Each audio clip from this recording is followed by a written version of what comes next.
A presente reunião ocorre em atendimento aos requerimentos números 138 de 2023, do deputado Kim Kataguiri, 295, de minha autoria, 296, do deputado Nicolas Ferreira, e 298, do deputado Evair Vieira de Mello,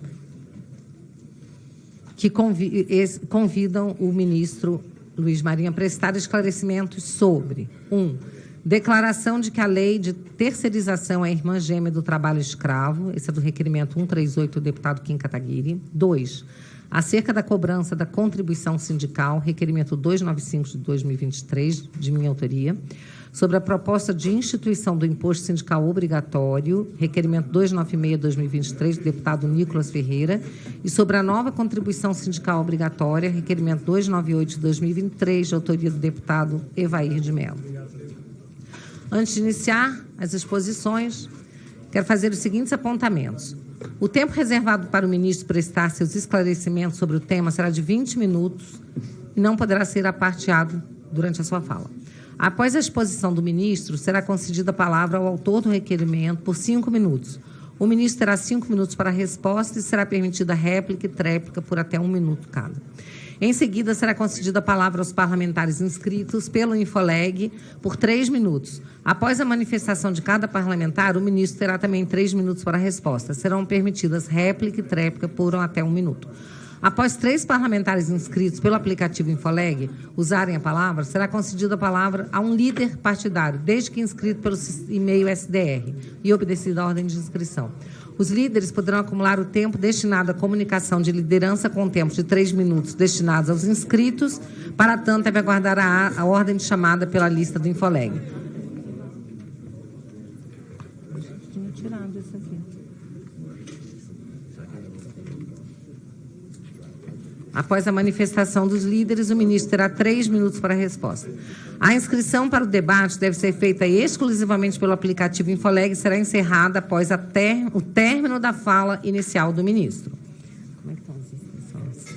Os parlamentares membros da comissão terão preferência no uso da palavra. Os parlamentares não membros, desde que inscritos pelo aplicativo Infoleg, usarão da palavra após esgotada a lista dos membros inscritos. As inscrições para comunicações de liderança, tanto para líderes quanto para vice-líderes, e eventuais divisões de tempo como vice-líderes, deverão ser encaminhadas pelo e-mail SDR da liderança para o e-mail SDR da comissão. Antes de passar a palavra ao ministro, eu quero cumprimentar a todos os colegas, cumprimentar o ministro, seus assessores, assessoria, os servidores da casa, os convidados e as pessoas que nos acompanham também remotamente. E dizer que, ministro, a gente percebe que 3 dos requerimentos tratam da questão da contribuição sindical. Esse é um tema que certamente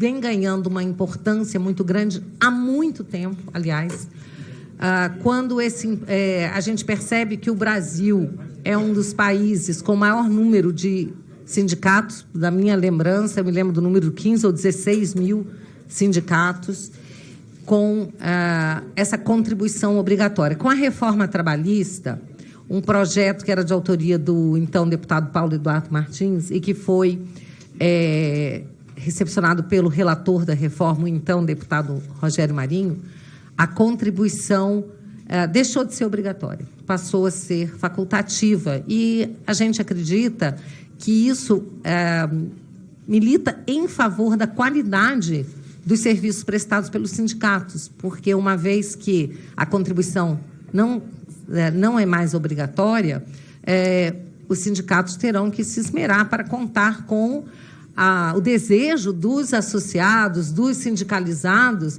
de contribuir para aqueles que os representam. Afinal de contas, o trabalho dos sindicatos ele pode ser muito importante para os empregados, assim como os sindicatos patronais também. Mas temos sido surpreendidos recentemente, né, com a volta, né, desse... o tema da volta do imposto, houve uma fala de Vossa Excelência sobre isso. Então, esse tema está em voga e essa comissão aqui desempenha um papel fundamental de fiscalização, né, e de ouvir as autoridades públicas para que elas possam esclarecer o seu ponto de vista e a gente possa aqui livremente debater tanto a base do governo como a oposição.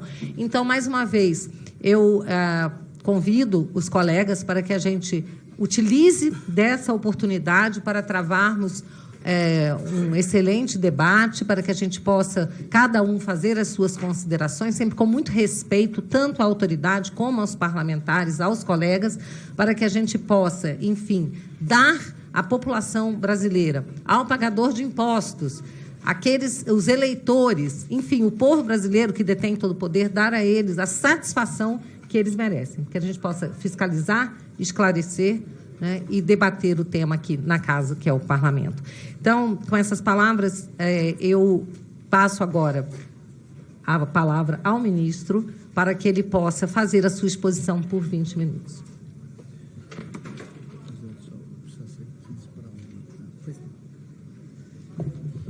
Meu bom dia a todos, amigos e amigas, deputados, deputadas, trabalhadores da casa, quem está nos assistindo, os assessores, assessoras, colegas da imprensa, cumprimentar a todos os colegas deputados e deputadas, na medida que também sou deputado licenciado para exercer o papel de ministro do Trabalho e Emprego do governo Lula. Agradeço ao presidente essa oportunidade.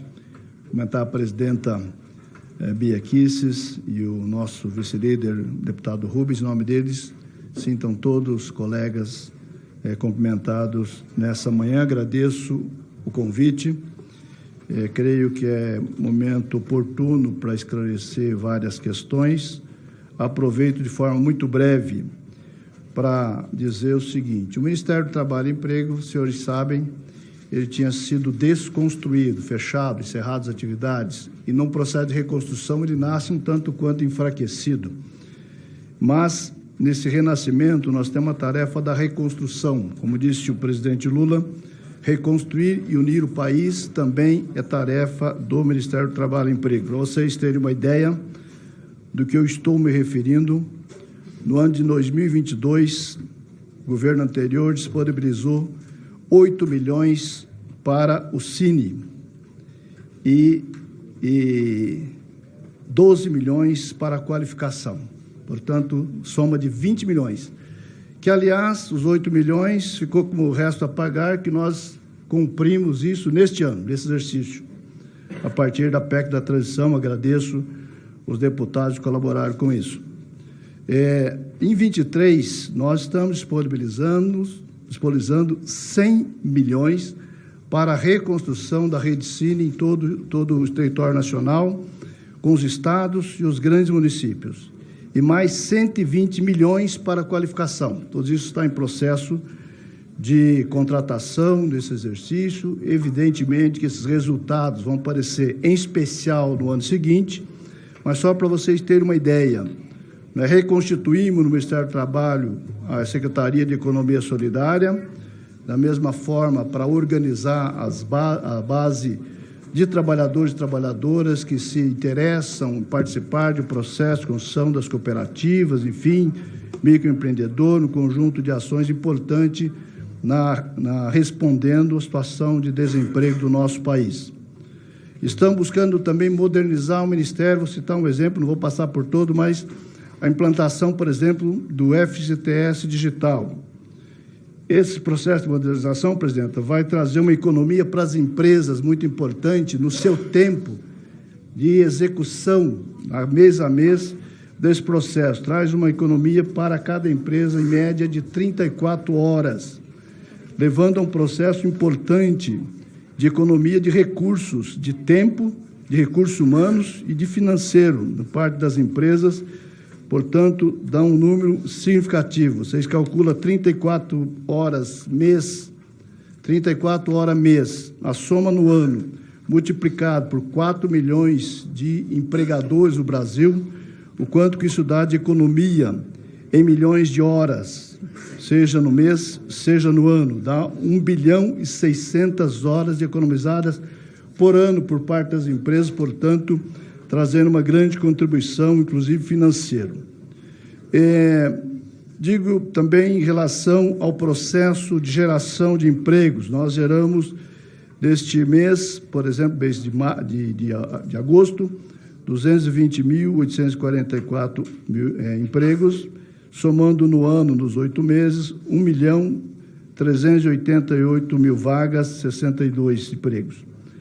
Um estoque acumulado de 43 milhões de empregos gerados no Brasil, nesse período do estoque CAGED, 43 bilhões de pessoas, nos vários setores, enfim.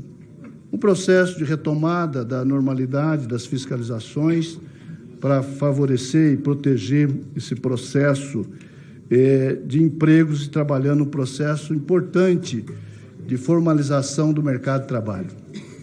Eu acredito que algumas coisas, e vou talvez deixar até para partir das próprias questões que vocês possam colocar, porque no que diz respeito, por exemplo, aos 3 itens que correspondem, na verdade, a um, se é imposto, se é contribuição sindical obrigatória, e, na verdade, a minha expressão o tempo todo é o seguinte: imposto sindical acabou, não volta mais, esquecem, isso não está em debate. Neste momento, sequer as centrais sindicais reivindicam imposto sindical obrigatório. A palavra obrigatória não está colocada mais no debate. Portanto, eu até não entendi as questões, porque, bom, isso não está em debate. O que está em debate é a possibilidade de uma contribuição negocial, portanto, remetendo ao processo de negociação que os sindicatos se faz, pode, se não faz, não pode. E pode, se a Assembleia deliberar e aprovar, portanto, não é uma coisa obrigatória. A palavra obrigatória, ela não está colocada em qualquer debate que eu tenha conhecimento. Em relação ao trabalho escravo, ao trabalho análogo à escravidão, à exploração precária, processo de precarização, o que disse e reafirmo é que o processo, a última reforma trabalhista, ela ampliou por demais a possibilidade das terceirizações. Infelizmente, o Supremo Tribunal Federal veio respaldar a isso uma visão ampla, geral e restrita de qualquer possibilidade, de qualquer terceirização, não levando ao processo de terceirização, mas a terceirização, a quarteirização, a quinteirização, levando um processo que levou à degradação absurda do ambiente de trabalho. O ambiente de trabalho tornou-se hostil em muitas partes, levando ao setor da economia, por exemplo, que era orgulho gaúcho, orgulho do Brasil, o setor de produção de vitivinicultura gaúcha, que nunca tinha acontecido, chegou aos absurdos do processo de terceirização e, portanto, esse processo de terceirização leva à precarização, que lá na ponta acabou sendo flagrado num processo de análogo à escravidão. Tanto é que esse setor, em debate comigo, falou: nós não vamos exercer mais o processo de terceirização, vamos assumir propriamente, porque, de fato, degradou-se o processo de contratação e degradou-se o ambiente de trabalho. Portanto, eu creio que são essas considerações que eu queria colocar inicialmente, e aberto aí às questões que Vossas Excelências podem questionar, colocar. Estou aberto aqui para debater hoje e quantas vezes eu for convidado para estar aqui com vocês, para que essa e tantas outras questões. Obrigado.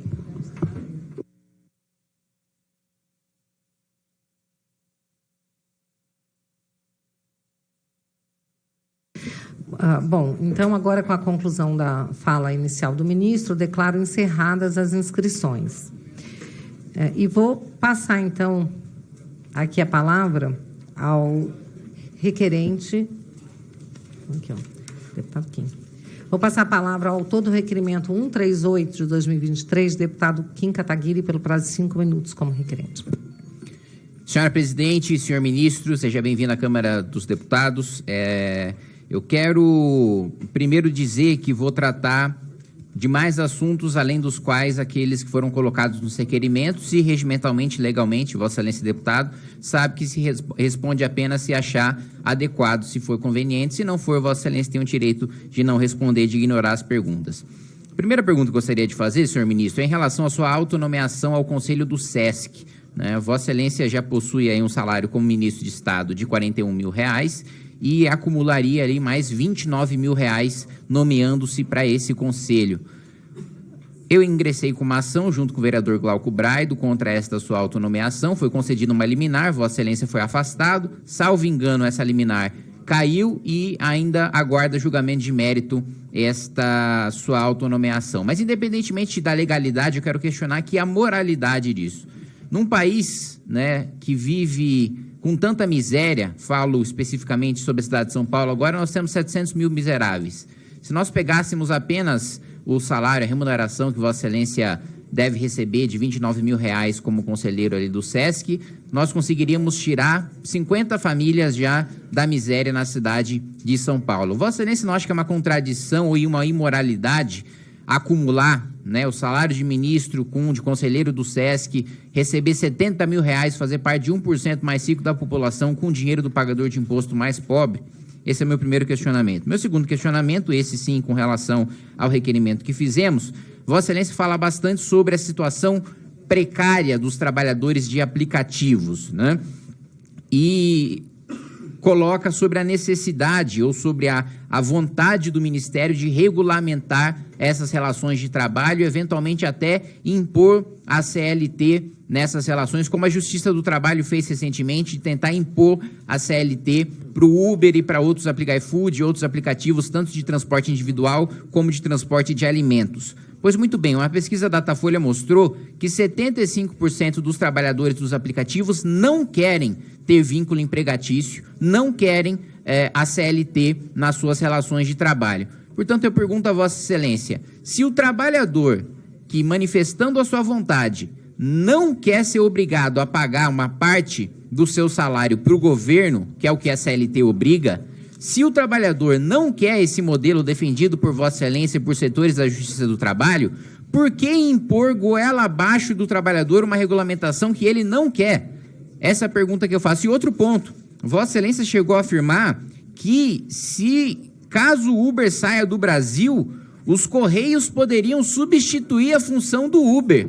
Eu questiono Vossa Excelência e Vossa Excelência detém, né, tem um respaldo de alguma equipe técnica de tecnologia da informação para lhe dar tamanha segurança de que os Correios vão poder desenvolver um aplicativo de transporte nacional a ponto de poder concorrer mundialmente com o Uber e substituí-lo no Brasil, caso a empresa vá embora? Porque a gente está falando aqui, senhor ministro, de milhões de empregos, né? Inclusive, muitas pessoas utilizam, né, o Uber como uma fonte alternativa de renda, para complementar a renda do trabalho do dia a dia, como Vossa Excelência utiliza o SESC, por exemplo, para complementar a sua renda de ministro. Então, eu gostaria de questionar se Vossa Excelência reafirma e mantém essa posição de que os Correios poderiam suprir ou substituir o Uber, empregando todos os trabalhadores desse aplicativo, tendo em consciência que os Correios hoje não cumprem nem o seu papel atual de fazer as entregas de cartas ou de fazer as entregas de encomendas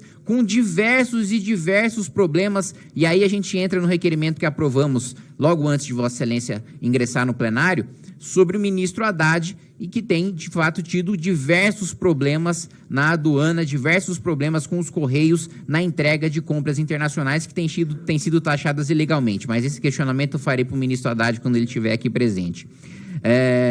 Para finalizar, Vossa Excelência coloca que obrigatório não está em debate, e com isso eu fico feliz que não há debate no Ministério do Trabalho, que não haverá proposta enviada a esta casa sobre obrigatoriedade de imposto sindical. Agora, há diversos relatos noticiados pela imprensa, inclusive, e que nós temos comprovantes também, de sindicatos que, para que o trabalhador não pague a contribuição assistencial, a contribuição negocial, fruto de negociação coletiva, que Vossa Excelência citou, tem exigido o pagamento que vão de R$150 a R$250, o que evidentemente é ilegal. Você não pode ser obrigado a pagar uma taxa para deixar de pagar a contribuição social. Então, gostaria de questionar Vossa Excelência as ações dos ministérios contra essa ação ilegal.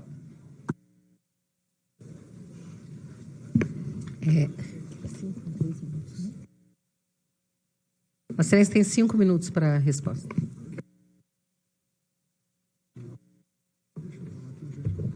Oi. Bem, primeiro, agradecer as perguntas do deputado. Em relação ao Conselho do SESC, é muito tranquilo. O Ministério do Trabalho tem um assento no Conselho, tem sido assim historicamente. Nós estamos simplesmente cumprindo o que está determinado desde há muito tempo. Se autonomeia ou nomeia alguém. Foi assim quando eu fui ministro lá em 2005 a 2007. E foi assim com os demais ministros que passaram, e eu não vi nenhum questionamento dos demais ministros. Portanto, faz parte do processo de representação do Ministério do Trabalho e Emprego no Conselho do SESC para observar e fiscalizar se o SESC está cumprindo as suas obrigações. Em relação ao trabalho precário de aplicativos, se nós estamos propondo forçar a CLT ou não, agora tem um debate que é importante, senhores e senhoras, nossos colegas, nobres colegas, atentar. Quando se pergunta para o trabalhador se ele não quer a CLT, majoritariamente tem dito que não desejam, gostariam de outro formato de empregos.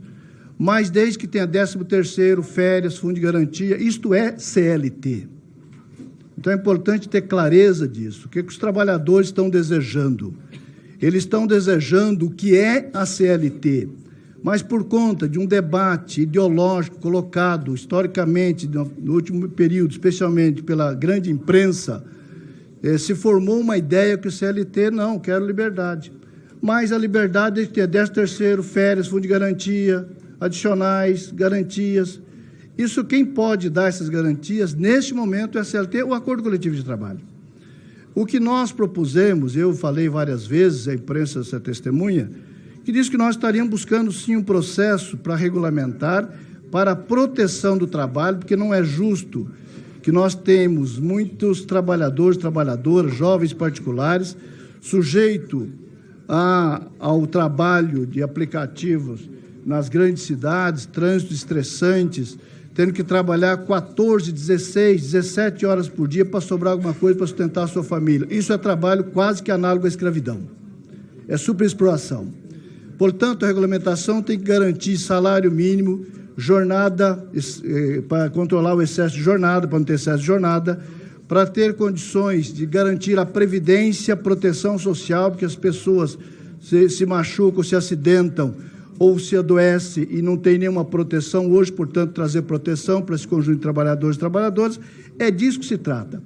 E diz que poderíamos ter, inclusive, um processo que pode ter um mix de alternativas. A empresa e o trabalhador que desejar a CLT pode ter. Se não tem, se a empresa não, o trabalhador não deseja, a empresa não deseja, pode ter outras alternativas que pode, na regulamentação, ter, por exemplo, trabalho autônomo. Mas desde que tenha garantia da previdenciária, desde que tenha garantia para não ter essa jornada, para evitar doença, evitar acidente, até para não colocar em risco também quem está contratando o serviço. Então, é esse conjunto de questão que está colocada. Portanto, aqui não tem nenhum absurdo. O que nós estamos falando de um ambiente de trabalho seguro, um ambiente de trabalho que seja amigável, que seja acolhedor, que seja decente para o trabalhador. O que nós precisamos discutir, muitas vezes refletir, as novas tecnologias devem estar a serviço de quem?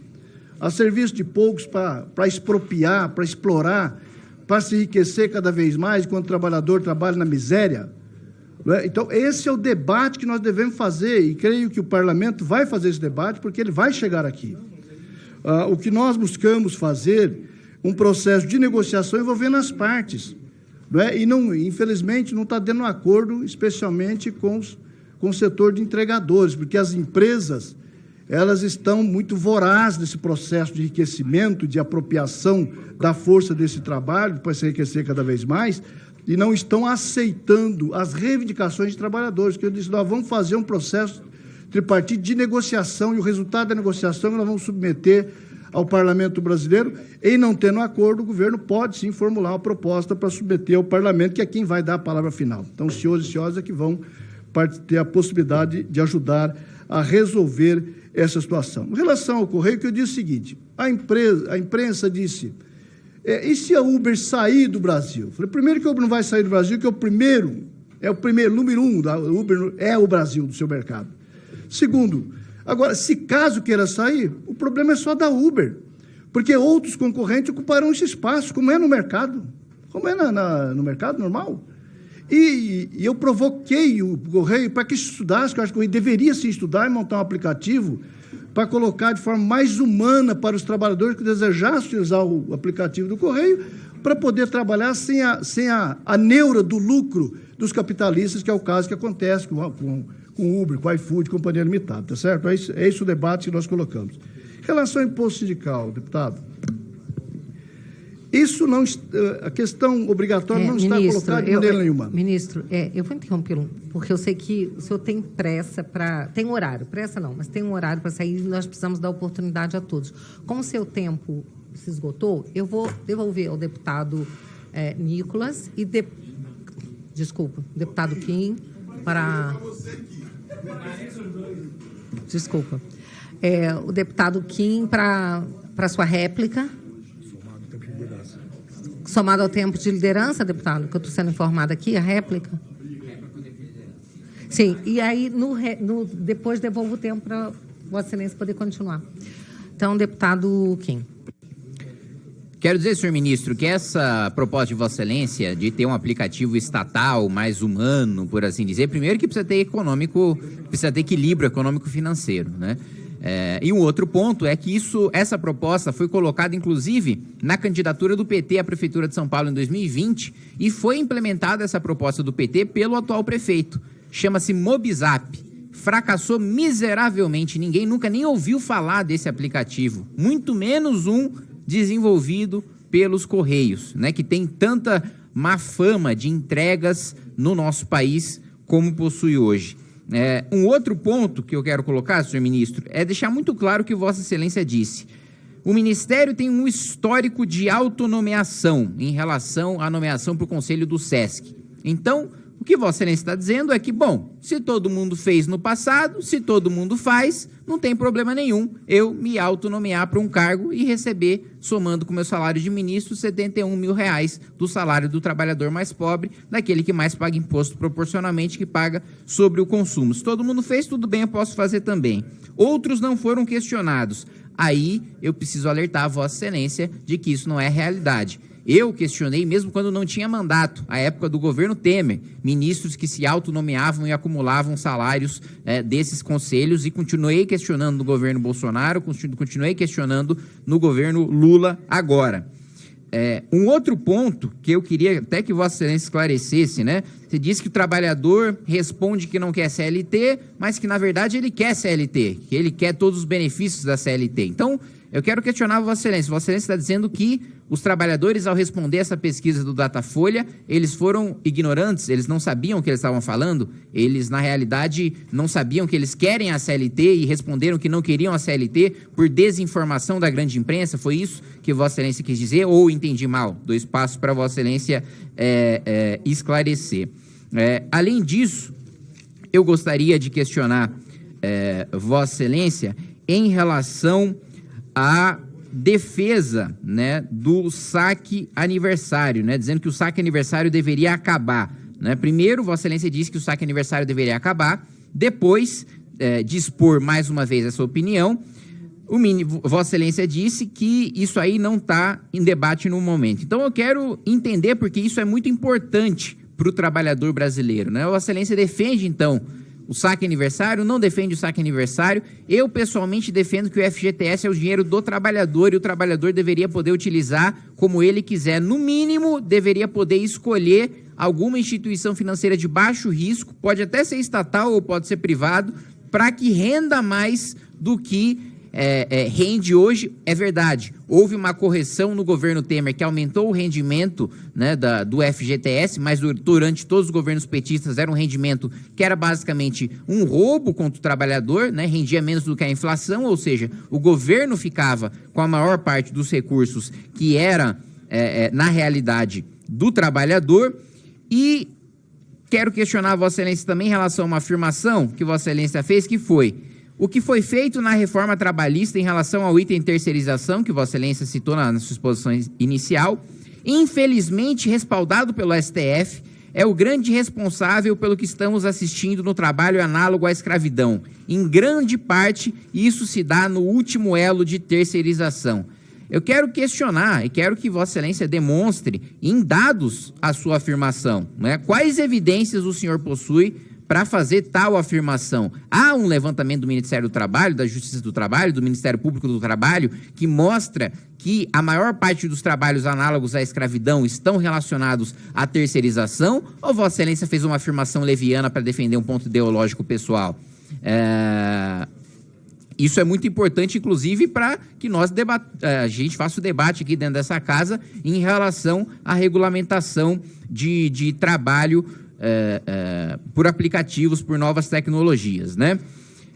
Um outro ponto, né, que Vossa Excelência disse ser radicalmente, né, contra o uso do FGTS para compra de veículos, que é uma proposta do setor automobilístico em meio a uma crise que o setor vive e que o governo até agora não conseguiu solucionar. O programa automobilístico do governo foi um grande fracasso que beneficiou os mais ricos, né? Porque o que aconteceu? O governo concedeu um crédito para determinadas montadoras, né, subsidiado para vender carros populares. Quem utilizou esse crédito? Foi o trabalhador? Não, foram as locadoras de veículos que utilizaram esse crédito para comprar esses veículos com subsídio, além do governo, o que a lei já prevê, para depois revender esse veículo depois de 2, 3 anos para o trabalhador. Ou seja, no final das contas, a gente tirou dinheiro do mais pobre para passar para grandes locadores de veículos que compraram esses veículos mais baratos. Então, eu quero questionar por que o senhor se opõe a que o trabalhador decida o que fazer com o seu fundo de garantia. Por que Vossa Excelência acredita que o Ministério do Trabalho, que o Palácio do Planalto, que o governo federal sabe melhor o que o trabalhador precisa do que o próprio trabalhador, tendo em vista que uma das primeiras tentativas de programa centralizador do governo Lula, primeiro mandato, foi o Fome Zero, que era ele arranjava comida, logística e entregava no final para o trabalhador. Fracassou. Teve que substituir por um programa liberal que dava o dinheiro direto para o trabalhador decidir as suas prioridades, que foi o Bolsa Família. Então, nessa perspectiva, quero questionar Vossa Excelência. Ministro, o senhor tem 1 minuto da tréplica e, como ele usou o tempo de liderança, mais 3 minutos em resposta ao tempo de... Então, somando 4 minutos. Ok. Primeiro, deputado, é importante lembrar que o Fundo de Garantia é constituído na década de 60 em substituição à estabilidade do emprego. Acabaram com a estabilidade, criaram o fundo. E o fundo constituído de obrigações constitucionais. Criação do Fundo de Investimento para Habitação, Saneamento e Infraestrutura, que favorece, em especial, os trabalhadores de baixa renda. Segundo, a constituição de uma poupança individual do trabalhador que ele saca na sua demissão ou em situações estabelecidas na legislação, com doenças graves, enfim. Essa é a constituição do Fundo de Garantia. Portanto, hoje nós temos 2 fundos importantes de investimento em infraestrutura para geração de empregos e desenvolvimento dos municípios. Se executar a visão do nobre deputado, nós acabaremos com o Fundo de Garantia tal como ele é, e os municípios e estados ficarão sem alternativa de financiamento para financiar obra de habitação, saneamento e infraestrutura. É disso que se trata.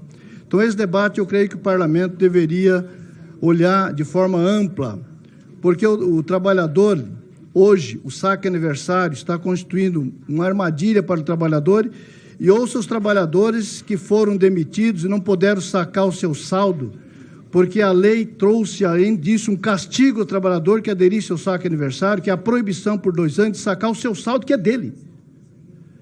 O que eu disse é que nós vamos encaminhar, e estou discutindo com a Casa Civil para encaminhar logo, um projeto de lei para corrigir essa deficiência, esse erro inconstitucional estabelecido na lei do governo anterior, que diz que o trabalhador não pode sacar o saldo que é seu. Por exemplo, um trabalhador tem R$30 mil de saldo, fez um empréstimo no banco de 10 mil e foi demitido e não pode sacar os 20 mil, que é dele. É essa a situação hoje, deputado. Isso tem que ser corrigido. E portanto, quem está se lucupretando com o Fundo de Garantia hoje é o sistema financeiro, através da alienação, através de oferecer de maneira facilitada, venha, teu dinheiro está aqui, pega, você pode usar, só que ele vai pagar dinheiro do seu próprio, juro do seu próprio dinheiro. Isso é o que está acontecendo hoje no Fundo de Garantia. Portanto, para cumprir a obrigação de investir em habitação, saneamento, infraestrutura, para favorecer trabalhadores de baixa renda, é necessário reorganizar o fundo e fortalecer o fundo. Nós estamos esse ano, no programa Minha Casa Minha Vida, 100 bilhões do Fundo de Garantia destinado ao programa Minha Casa Minha Vida. Por exemplo, nós vamos destruir isso? É isso que nós vamos fazer? Porque a proposta do nobre deputado que leva a isso. Então, queria deixar muito claro que essa é a minha posição em relação ao Fundo de Garantia. E observando que os trabalhadores, quando é demitido e não pode, você acaba com isso. São os trabalhadores pedindo. Evidente, tem trabalhadores que pedem, não acabe com o saque aniversário. Mas só que preservará muito mais o seu direito quando ele é da demissão para socorrer no momento de pior situação, que é o infortúnio do desemprego, ele teria preservado a sua poupança para ele poder organizar a sua vida, tocar a partir dali, enfim. Então, esse debate do Fundo de Garantia é muito importante, creio que o Parlamento tem uma grande responsabilidade de refletir sobre esse conjunto de questões. Obrigada, ministro. Eu passo agora a palavra ao próximo requerente, deputado Nicolas, pelo prazo de 5 minutos. Senhora presidente, bom dia. Bom dia, senhor ministro Luiz Marinho. Seja bem-vindo a essa comissão. O senhor disse com relação ao imposto obrigatório sindical que isso não irá acontecer, que na verdade seria feito em assembleia. Contudo, tudo isso se ensejou por conta de matérias na mídia, como por exemplo aqui na Globo, que diz o seguinte: olha, imposto sindical vai voltar, quanto terei que pagar? Proposta do Ministério do Trabalho, revelada pelo Globo, prevê cobrança obrigatória de até 3 dias de trabalho. Então é somente uma pergunta mesmo para o senhor primeiro, se o senhor conseguiria disponibilizar essa minuta, essa proposta, para que a gente também analisasse, ou se de fato foi um erro de interpretação da Globo, ou foi uma fake news, né? Ou se o senhor, no caso, está dizendo a verdade. Se for fake news, né, se o senhor puder nos dizer e esclarecer, isso será excelente. E por que essa preocupação, né? O senhor, em diversas ocasiões, disse que uma democracia precisa ter um sindicato forte. Eu acredito que uma democracia ela é caracterizada pelo direito de escolha. E o imposto obrigatório, né, sindical, caso ele se concretize, isso fere, né, o direito de escolha desse trabalhador. Até mesmo no meu trabalho, né, de conclusão de curso na PUC Minas, o meu tema foi o anacronismo da CLT aqui no nosso Brasil, né, como ela é fora do seu tempo. E acredito que a gente precisa, de fato, dar ao trabalhador e não somente a força ao sindicato, que muitos sindicatos, inclusive, não representam a maioria da população. Até mesmo porque, vendo a lógica da própria arrecadação dos sindicatos, que anteriormente, quando era obrigatória, era 3,6 bilhões e agora arrecadam 68 milhões, há uma clara demonstração já da vontade das pessoas com relação ao imposto sindical obrigatório. Até mesmo porque hoje, deputada Bia, o brasileiro ele trabalha 151 dias do seu ano, de acordo aqui com as pesquisas, que mostram que 147 dias deste ano de 2023, somente para poder pagar impostos ao governo. Ou seja, acredito que o trabalhador brasileiro ele quer ver o fruto do seu dinheiro ser aplicado, né? E não somente ser destinado ao Estado ou a sindicatos que muitas das vezes não representam os anseios do trabalhador. Então, as minhas 2 perguntas aqui, ministro, vai nesse sentido.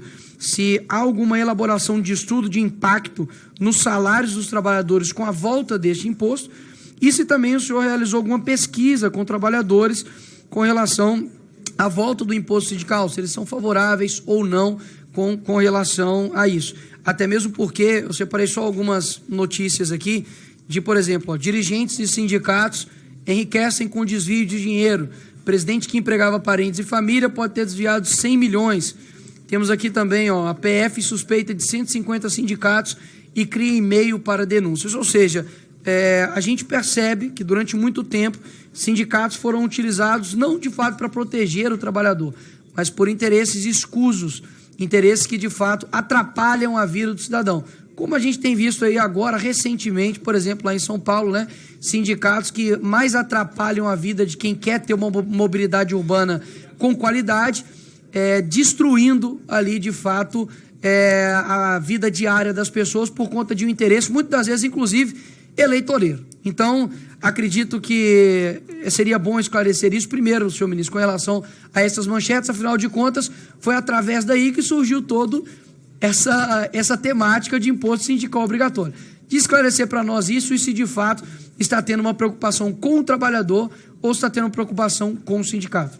Essas são as minhas perguntas. Obrigada, deputado Nicolas. Ministro, então, o senhor tem 5 minutos para a sua resposta. Obrigado, deputado. Queria dizer o seguinte, olha, em relação ao Globo, ela contou uma inverdade.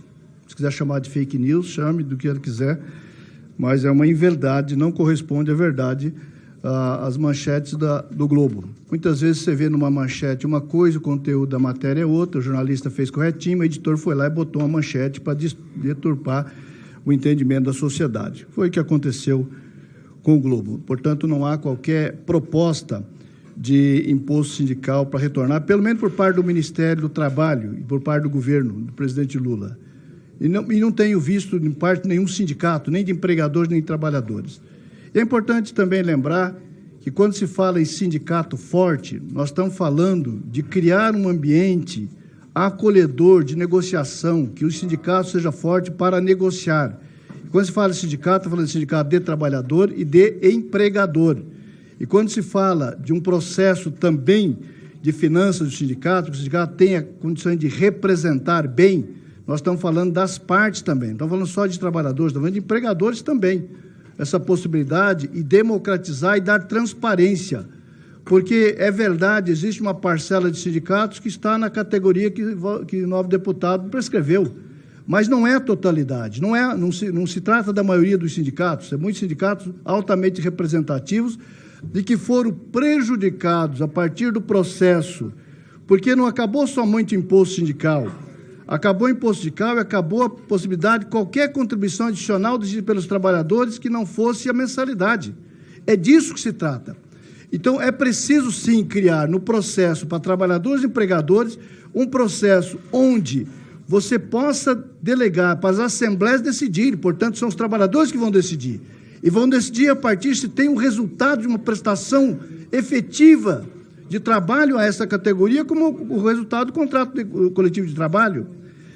Quando você tem sindicatos altamente representativos, você surge negociação que responda aos problemas e evite, inclusive, que aquele ambiente hostil de precarização do trabalho análogo à escravidão, exploração de mão de obra infantil, que já libertamos esse ano 1.400 crianças do trabalho forçado, do trabalho infantil, 2.320 pessoas já este ano do trabalho análogo à escravidão, e a grande maioria deles, respondendo a pergunta em relação à terceirização, sim, foi parte lá no último elo do processo de terceirização.